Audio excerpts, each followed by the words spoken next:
আসন্ন জাতীয় সংসদ নির্বাচন হবে জাতির ভাগ্য নির্ধারণী নির্বাচন। এই কথা বলেন বিএনপির কেন্দ্রীয় নেতা মামুন। বিস্তারিত থাকছে জামালপুর থেকে পাঠানো প্রতিবেদনে। জামালপুর ৫ আসনের এমপি প্রার্থী অ্যাডভোকেট ওয়ারেস আলী মামুন বলেছেন, আসন্ন জাতীয় সংসদ নির্বাচন হবে জাতির ভাগ্য নির্ধারণী নির্বাচন। নিজেদের কোনো ভুলের কারণে যদি স্বাধীনতা বিরোধী শক্তি আবারও মাথাচাড়া দেয়, তবে জাতির ভবিষ্যৎ চরম সংকটে পড়বে। নির্বাচন বানচাল করতে একটি চক্র নানা অপচেষ্টায় লিপ্ত রয়েছে বলেও মন্তব্য করেন তিনি। বৃহস্পতিবার জামালপুর প্রেস ক্লাব মিলনায়তনে জিয়া পরিষদ জেলা শাখার ভারপ্রাপ্ত সভাপতি অধ্যাপক নওশার আলীর স্মরণ সভায় প্রধান অতিথির বক্তব্যে এসব কথা বলেন তিনি।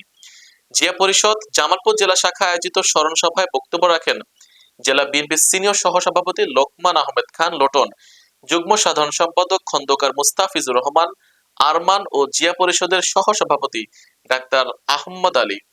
পরে বিএনপি চেয়ারপারসন ও সাবেক প্রধানমন্ত্রী বেগম খালেদা জিয়ার সুস্থতা কামনায় দোয়া মাহফিল অনুষ্ঠিত হয়। আমি সাধারণ সম্পাদক ও বিভাগীয় সহ সাংগঠনিক সম্পাদক আমাদের আস্থাভাজন নেতা যারা মাহবুব, আমরা তোমার হে আল্লাহ তোমার কাছে আমরা হাত বাড়িয়েছি, কতভাবে হাত বাড়িয়েছি। হে আল্লাহ আমাদের প্রত্যেকের মা বাবা ভাই ব্রাদার তুমি আমাদের উদ্দেশ্য সম্পর্কে জানো। হে আল্লাহ আমাদের প্রাণপ্রিয় নেতা, হে আল্লাহ সেই তৌফিক তুমি আমাদের সকলকে দিই। হে আল্লাহ, হে আল্লাহ, হে আল্লাহ আমাদের দোয়াকে কবুল আর মঞ্জুর করে দাও। হে আল্লাহ করে আমাদের সকলের দোয়াকে কবুল আর মঞ্জুর করে দাও। নানা কৌশলে নির্বাচন বানচাল করার ষড়যন্ত্র চলছে, যার অংশ হিসেবে আপনারা ইতিমধ্যে দেখছেন যে চট্টগ্রামে বিএনপির দলীয় মনোনীত প্রার্থীর উপর গুলি বর্ষণ করা হয়েছে। ঢাকায় ইনকিলাব মঞ্চের মুখপাত্র হাদিকে গুলি করা হয়েছে।